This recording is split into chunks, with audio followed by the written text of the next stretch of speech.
नमस्कार, मैं हूं आपके साथ पल्लवी सिंह और स्वागत है आपका हमारे इस खास प्रोग्राम दमदार शख्सियत में।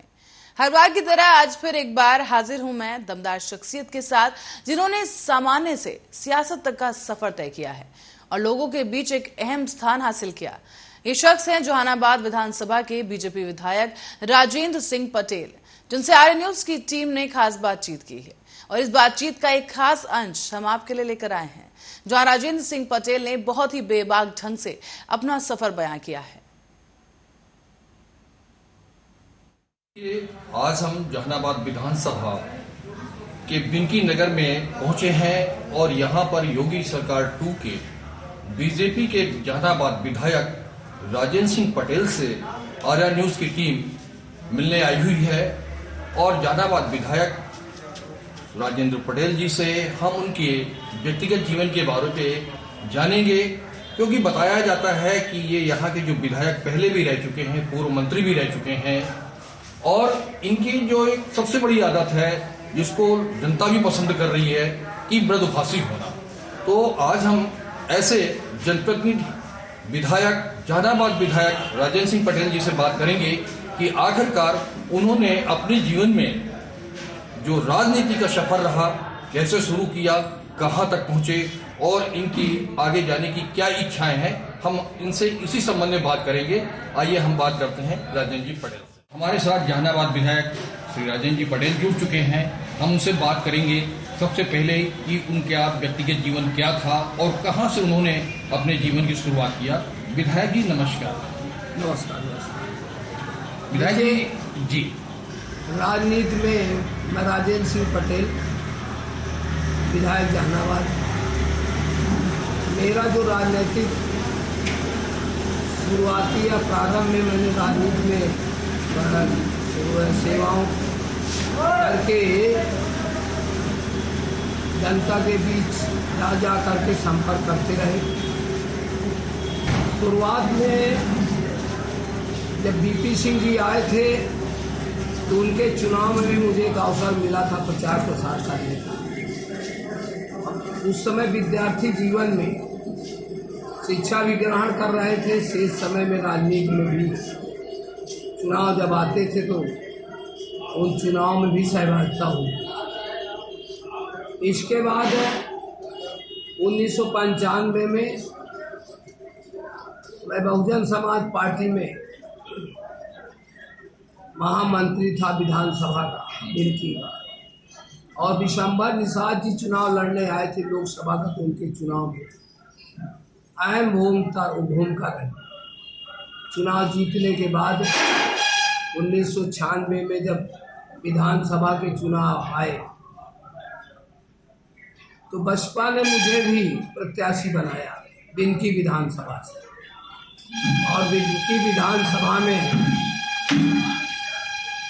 चुनाव मुझे जीत हासिल हुई। जीतने के बाद सरकार उत्तर प्रदेश में किसी पार्टी की बहुमत न होने से प्रदेश में सरकार नहीं बन पा रही। माननीय अटल बिहारी वाजपेयी जी केंद्र में प्रधानमंत्री थे। जब सरकार नहीं बन पा रही थी, विधानसभा निलंबित हो गई थी। माननीय अटल बिहारी वाजपेयी जी ने एक बीच का रास्ता निकाल करके कि हम चुनाव में न जाएं, प्रदेश का विकास हो, तो बसपा और भाजपा में गठबंधन हुआ। उस गठबंधन में कम विधायक होने के बाद भी माननीय अटल बिहारी वाजपेयी जी ने पहला अवसर बहन मायावती जी को दिया।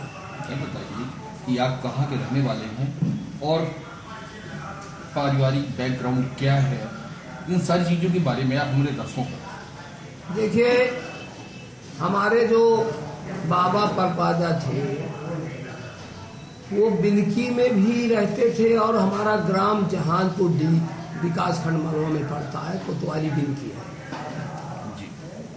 तो हम ग्राम से भी जुड़े हैं, नगर से भी जुड़े हैं। हमारे बुजुर्ग लोग यहाँ व्यवसाय करते थे, उस व्यवसाय के माध्यम से हम लोग नगर कस्बा बिनकी में परिवार सहित यहाँ उसी तरह व्यवसाय से जुड़े हैं। विधायक जी, इसी के बाद आपको टोकना चाहेंगे कि जैसे आपने कहा कि आपका परिवार जो है व्यवसाय से जुड़ा हुआ था, तो व्यवसाय कौन सा था वो भी बताएंगे। व्यवसाय हमारे पिताजी बताते हैं, हम तो उस समय छोटे थे, सन का व्यापार था, गल्ले का व्यापार था, और वो सन खरीद करके कलकत्ता जाते थे। सन के बाद फिर हमारे पिताजी ने एग्रीकल्चर इम्प्लीमेंट्स का एक कारखाना खोला, जो नेशनल कृषि यंत्र के नाम से आज भी चल रहा है, और उसमें ट्रैक्टर, ट्राली, कल्टीवेटर, इम्प्लीमेंट्स हम बनाते हैं। तो कृषि यंत्र होने के नाते हम किसानों से लगातार जुड़े रहे हैं। बीच बीच में जब भी कोई अवसर आया है या चुनाव आए हैं तो हम सहयोग करते रहे हैं। भारतीय जनता पार्टी के गठबंधन की जब सरकार हम लोगों ने चलाई, माननीय कल्याण सिंह जी को मुख्यमंत्री बनाया, तो मैं प्रदेश सरकार में राज्य मंत्री बनाया, और उस राज्य मंत्री का दर्जा, राज्य मंत्री मंत्रिमंडल में शपथ होने के बाद क्षेत्र में विकास नहीं हुआ। शुद्ध पानी पीने के लिए हैंडपंप नहीं लगे थे, और ये 5 नदियों में कोई आने जाने का रबता पुल या पुल नहीं थे। तो इन कार्यों को हमने प्राथमिकता दिया। गांव-गांव में सड़कें, विद्युतीकरण, हैंडपंप। उस समय तो 5 गांव ही लिए जाते थे जी विद्युतीकरण के लिए। इस तरह विकास खूब किए गए, विकास कराते रहे। अवसर चुनाव का जब आता रहा तो कम मतों से मैं हार जाता। 2007 और 12 में कम मत पाकर हारा। विधायक जी, जैसे आपने कहा कि 2007 में और 2005 में आप यह चुनाव हारे, पर आपके कथनानुसार अगर देखा जाए तो आपने कहा कि आपने विकास करवाए और यहाँ की जनता भी आपको विकास पुरुष के नाम से जानती भी। तो आखिरकार कारण क्या रहा कि ये जो 2 बार डिफीट मिली आपको, उसके पीछे का मकसद क्या था, ये बताएं। अब उसके जो 2 बार हार हमें मिली, उसमें ये था कि भारतीय जनता पार्टी के जो जनाधार गांव में कम था। एक बार बहुजन समाज पार्टी की सरकार बनी, दूसरी बार समाजवादी पार्टी की सरकार। तो विधायक जी, आपने कहा कि गाँव में जनता पार्टी का जनाधिकार कम था, या लोगों के पास भारतीय जनता पार्टी की अनुभूतियाँ नहीं पहुंच पा रही थी, तो उसके पीछे भी जो हार का कारण रहा। तो आगे आप क्या कहना चाहते हैं, इस पर बताएं। हार का कारण ये था कि जो योजनाएं थी भारतीय जनता पार्टी की सरकार में, वो जन तक पहुंच नहीं पाई थी। जातिवाद था, जातिवाद के कारण हम लोग हारते रहे। 2017 में जब चुनाव जीतना था तो टिकट कट गया मेरा, फिर भी मैंने भारतीय जनता पार्टी के प्रत्याशी का साथ दिया। लोकसभा, विधानसभाओं में मेरी सहभागिता रही। मैं लोकसभा प्रभारी बांदा चित्रकूट का बनाया गया, श्रावस्ती जनपद का संगठन का चुनाव कराने गया, प्रदेश कार्य समिति का सदस्य भी हूँ। लगातार जो भी जिन दायित्वों का मुझे दायित्व दिया जाता था, पदों का, तो मैं निर्वाह करता था। और साथ में मैं बराबर पार्टी से निष्ठा से जुड़ा था। पार्टी की बैठकों में जाता था, कार्यक्रमों में जाता था, जनता की भी मैं सुनता था। विधायक जी, हम आपसे जानना चाहेंगे कि जैसे आप इतने राजनीति के क्षितिज में पहुँचे, शिखर पर पहुँचे, जनता आपको विकास पुरुष के नाम से जानती है, और हमारी दर्शक ये भी जानना चाहते हैं आपसे कि आपकी क्वालिफिकेशन क्या थी और क्या आपका इस राजनीति में आने का मकसद क्या था, ये भी बताइए। देखिए, हमारी पढ़ाई लिखाई तो BA तक रही, इसके बाद हम व्यवसाय में लग गए थे। फिर हमारे पिताजी के पास राजनीतिक लोग बैठते थे, जैसे स्वर्गीय पूर्व विधायक रमाकांत द्विवेदी जी, वो आते थे सुबह और शाम। जानना चाहूँगी कि जब आप इसके पहले पूर्व मंत्री थे उस समय की कोई क्या ऐसी घटना है जनता के बीच जाकर के जो आज भी आपके दिलो दिमाग पर एक ऐसी अमिट छाप छोड़ती है कि जिसको आप कभी भुला नहीं पाओगे, उसके बारे में बताएं। देखिए, टिकट भी कटा तो मैं विचलित नहीं हुआ, मैंने पार्टी नहीं छोड़ी। कहीं भी ऐसे समय आया अवसर कि मैं क्रोध को अंदर ही अपने खत्म कर देता था, बाहर मैंने किसी को एहसास नहीं किया। कोई भी व्यक्ति आया है तो मैंने उनकी बात सुनी है और जो हो सका है उनकी मदद भी किया है। कहीं भी कोई उपेक्षाएं भी हुई हैं तो उसको हमने इग्नोर किया है और पार्टी में लगे।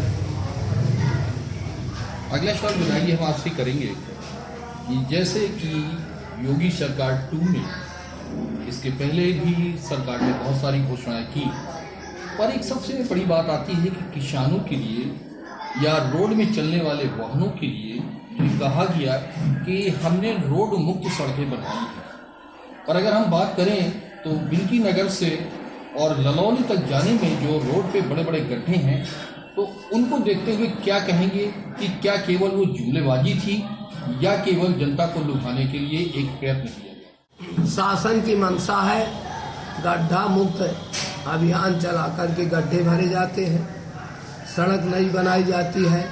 जितना विकास प्रदेश और केंद्र सरकार भारतीय जनता पार्टी के जो चल रही है, जिससे जितना विकास अधिक से अधिक हुआ है किसी सरकार में नहीं हुआ है।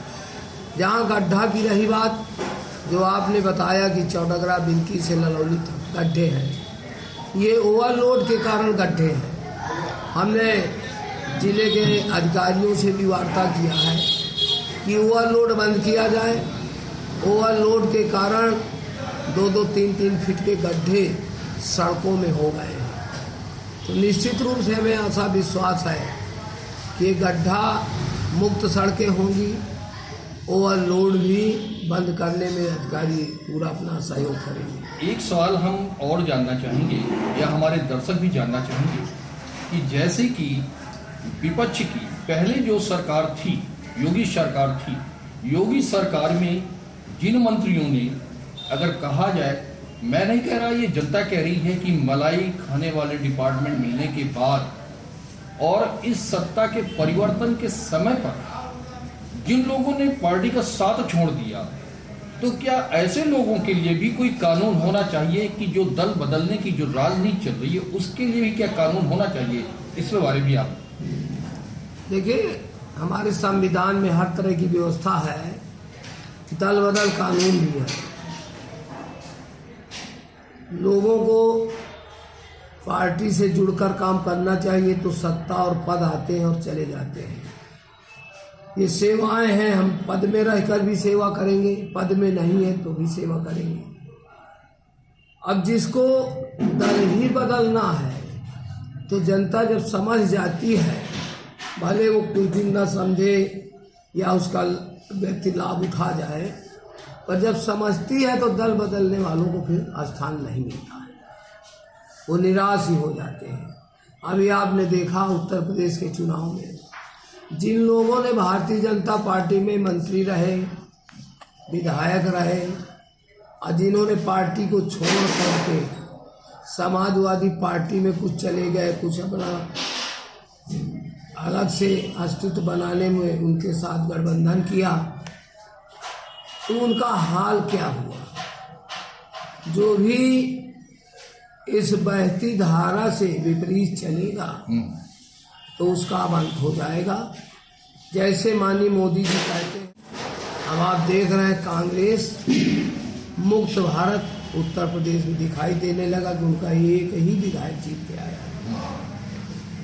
तो अवश्य अमली जामा योजनाओं को जो पहनाता है उसी को लाभ मिलता है। योजनाएं बनती हैं, कागज में रह जाएंगी, लाभार्थी तक नहीं पहुंचेंगी, तो वो सरकार दोबारा नहीं आएगी।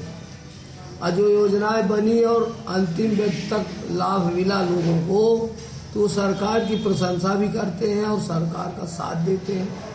जिस तरह योगी जी दोबारा सत्ता में आए, योगी जी का कार्यकाल प्रशंसनीय है। योगी जी ने भयमुक्त शासन दिया है।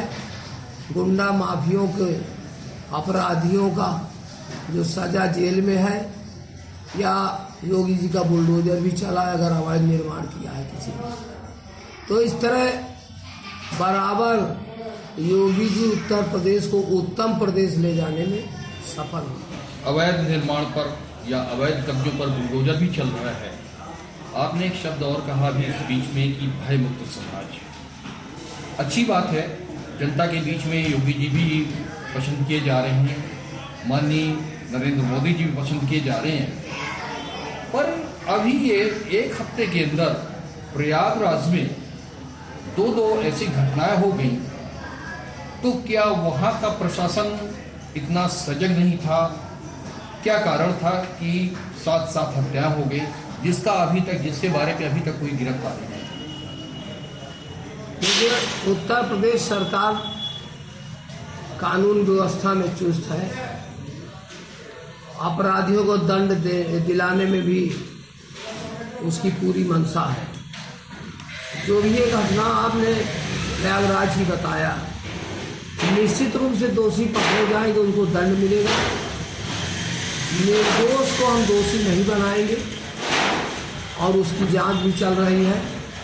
जांच में अवश्य सामने आ जाएंगे और उनको कानून दंड देगा। अपने क्षेत्र की जनता को क्या संदेश देना चाहेंगे, ये भी बताएं। देखिए, विधानसभा जहानाबाद की जनता ने जो मुझे आशीर्वाद दिया, प्यार दिया, अविश्वास किया, मैं उनको प्रणाम भी करता हूँ और धन्यवाद और बधाई भी देता हूँ।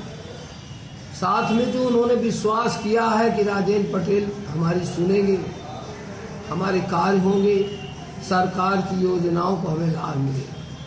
निश्चित रूप से हम उस रास्ते में काम करेंगे, गरीब को न्याय भी दिलाएंगे और गरीब की कुटिया में पहुंच करके लाभार्थी का जो लाभ होना मिल रहा है वो दिलवाएंगे और गांव का विकास होगा। हर घर नल, हर घर जल देने की माननीय नरेंद्र मोदी जी ने घोषणा किया है। गांव-गांव में, राजस्व गांव में टंकी बनाई जा रही है। व्यवस्था स्वास्थ्य की चुस्त दुरुस्त होती जा रही है। विद्यालयों में रंग रोगन करके अच्छी पढ़ाई का पूरा सरकार निगरानी कर रही है कि बच्चे अच्छे निकले, संस्कारित निकले। तो आप देख रहे हैं कि व्यवस्थाएं परिवर्तन उत्तर प्रदेश में दिखाई देने लगा है और निश्चित रूप से परिवर्तन आगे और अच्छा दिखाई देगा, डेवलप होगा। बहुत बहुत धन्यवाद विधायक जी। और हम एक आखिरी सवाल, चंद सवाल, कि आर्या न्यूज़ की टीम आपके पास आई और आर्या न्यूज़ की टीम को आप क्या कहना चाहेंगे, ये भी बताएं। बहुत बहुत धन्यवाद भी देते हैं जो सरकार की योजनाओं को और जनता की समस्याओं को आप जन जन तक बताते हैं, दिखाते हैं।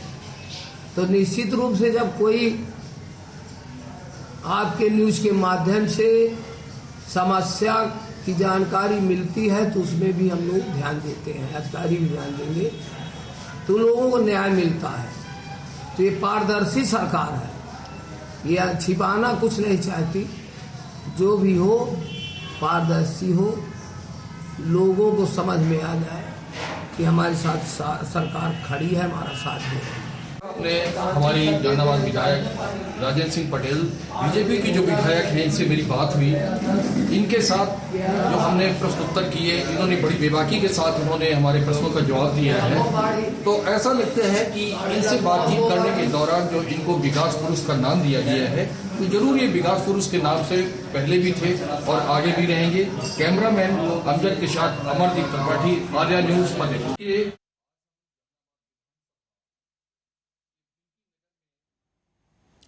राजनीति का सफर किसी भी शख्स के लिए आसान नहीं होता।